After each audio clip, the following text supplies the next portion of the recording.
Hey everyone, this is Steve Weintraub with Collider, and we are here at our studio at the Cinema Center at MARBL. And hopefully I said it right because I've been butchering it all day. Listen, I'm so excited to talk to the two of you. Thank you so much for coming into our studio, and congrats on being part of TIFF. Viggo, I'm going to start with you. This is your second feature, and I'm curious, and it's such a different kind of movie than your first film. Talk a little bit about why. I apologize. I want to go backwards. There's going to be a ton of people watching this that won't know much about it. How have you been describing it to like friends and family, the movie? I don't know if I have been. I just said I've told another story, and I hope you will want to see it. If I had to describe it, yeah, that's true. It's a story about a woman essentially, but it's a love story. Centered around the female character, and it's in the Western genre. Westerns, Western movies are usually about taming the frontier or, expanding the frontier of the nation or establishing what the frontiers are.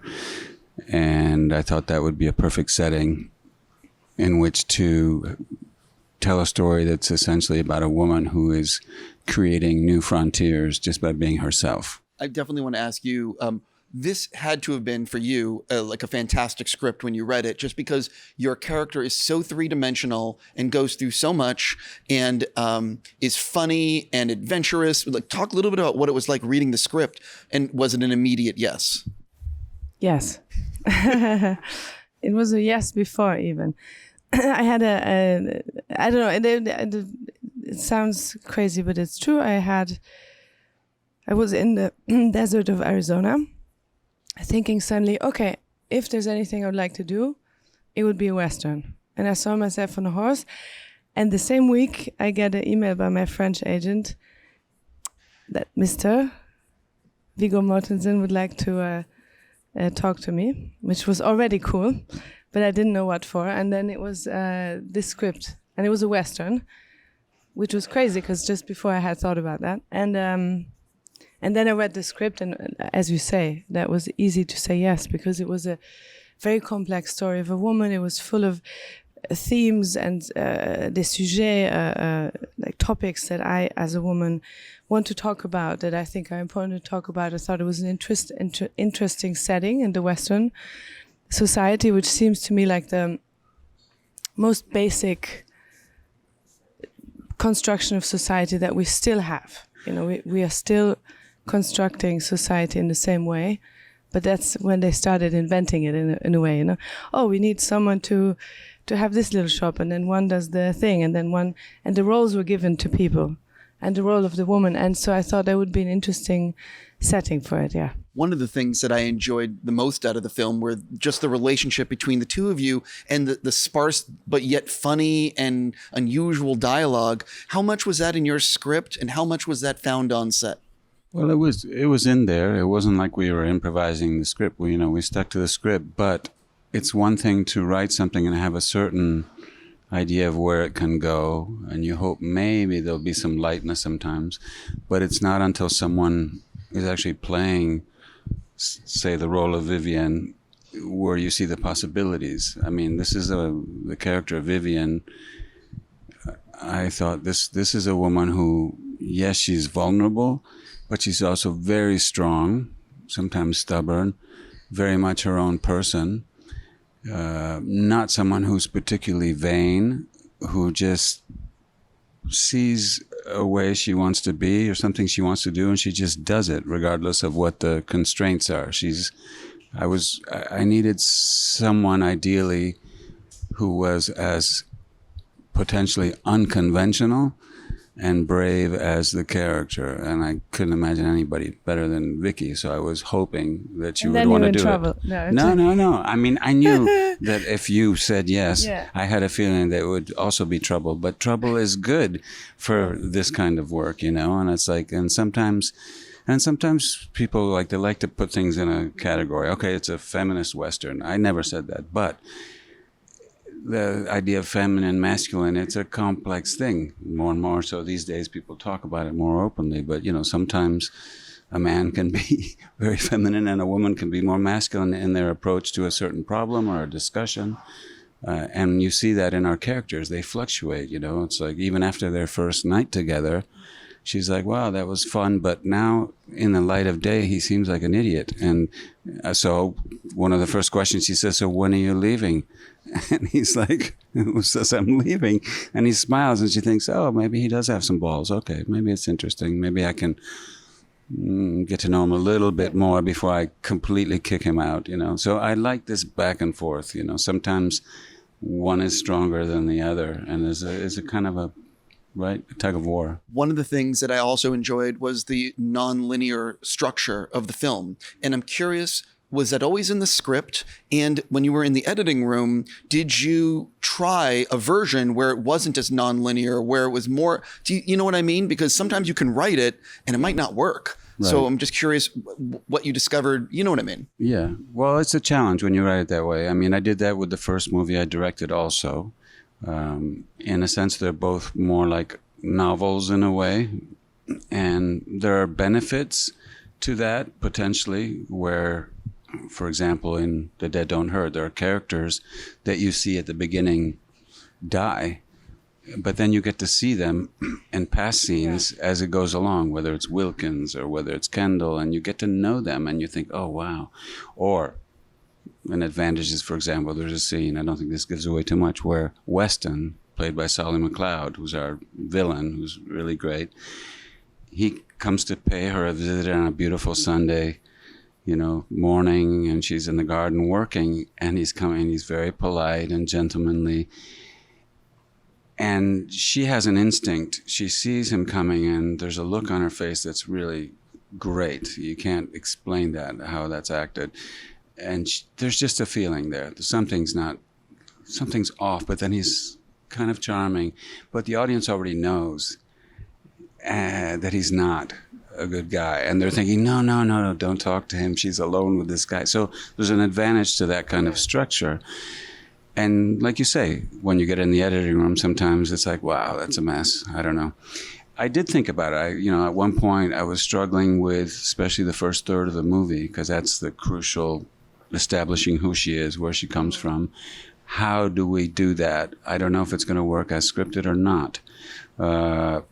And I tried different things. I even thought about linear, and we did a rough of linear, and I didn't like it. So I went back to it, and it was just a question of finding the rhythm. It's kind of like music. I mean, before I started directing, I had more experience with music for years, editing, and I realized, even on the first movie I directed, it's not very different.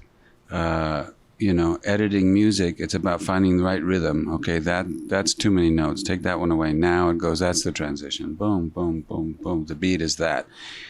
And that's the way I found editing images was very similar. And actors, it's like there's a rhythm. There's a rhythm there that they're telling you. You have to find that. And in both cases, I composed most of the score before we started shooting. And so the music dictated in many cases how the scenes were shot, how many shots, and how we approached it, I'm curious for you, what was it like? What surprised you about working with Viggo as a director? And what was he like when he was not getting exactly what he was looking for? You know what you are looking for? You're looking for the story. We had so much trouble and we were fighting and I hate him. No, I'm actually... No, I was going to say, I'm not looking for that, but I'm curious what is he... I know, but it's very interesting. And yes, you're right. And there's something... I'm teasing. No, but yes. So it was like working with someone who's somehow very close to maybe the core of my being, or maybe there's some spirituality or some like a soft side for nature, and that we share. So that I always maybe felt, because I didn't know you, but I knew your work, and you can tell that through your work. But at the same time, of course, it's someone who's completely opposite. So yes, it was not only easy, and it was not only, oh yes, I know exactly what you want, I'm going to do it. Like, there was a lot of me maybe not doing what you want. Also me, often I was consciously trying to, how do you call that? Like hintergehen almost like I would sneak something behind his back but playfully, like waiting for him to notice and then go like, okay, is he going to be angry or is he going to laugh about it? Like the way you're playing with someone, and that to me, because for me acting is play. So and it's one thing to be a good actor and know your lines and be perfect and be correct, but then what? I mean, I don't say that's bad. Just I find it boring, and so what I always look for is something real. So what I would like to do is like, when he came back from war, the way it was written, it didn't tell you how it should be made, but you naturally think she will be happy that he's back. And we did the scene the first time, and I remember you could hear a pin drop because everyone of the crew was like, what's happening? Why is she not happy? And then it made sense to everyone, and it made perfect. Complete sense. And then the whole scene came from there. Them just being completely silent because they don't know what to say and they haven't spoken. He hasn't spoken probably. No, your instincts were great. And the way you were with the boy, everything, and that helped me acting in the scene to react to you and this boy. So, so you want actors, crew members too, to come with surprises, something more. Because if it's just your blueprint and just what you have in your mind, you're just one person. It's a collective art form. And when people come with something that challenges you, even if it annoys you, sometimes you're like, what the hell is that? Why is she doing that? Yeah. And then you stop and think, and it's like, actually, that's pretty interesting. If she does that, that means that this happens. Yeah, why not? Yeah. So if you're open, you get many gifts. If you're closed, it's all annoying. I actually thought that sequence played very real and authentic, specifically because because of everything that the characters have been through. There's a lot. Anyway, I thought it was a very well done scene. Well, it's like if I may say, but it's like dancing. I think a lot in acting. So, and the best dance partner is someone who can hold against you, like to who you can lean onto or you can pull, like it was equally strong. And I think if it's annoying, what I do, that's also a great thing because then it even becomes something you can feel something, like it becomes something you can, push against or lean. Tension, yeah. It's also because it's in that time and it's something that people would have no idea about. I mean, I still send postcards and letters. And people don't do that much anymore. It's like people like using the telegraph or something. But I like the physical writing and the receiving it. The miracle of, will this postcard get to... Oh, by the way, thank you for the postcard. Oh, you're welcome. The last one, I got it, yes. You're welcome. And so, but what they're talking about, now you realize it's not just, people freak out if you don't do a like or to respond to the email within an hour or two or that day. But here are people who've been apart for a few years, and it's like, did you get my letters? I got 7. The last one got wet, so I couldn't read it because the ink ran. That's that reality then that people would have a hard time imagining now. And just a few lines paints a whole image of what that existence was like. I like when you give a hint of something, whether it's the actor does it or the writing does it, and you trust the audience to put the rest together, that they can participate in the storytelling. Because I thought about this last night again, when we showed the movie, and then afterwards when people are talking to us about what they felt, what they saw.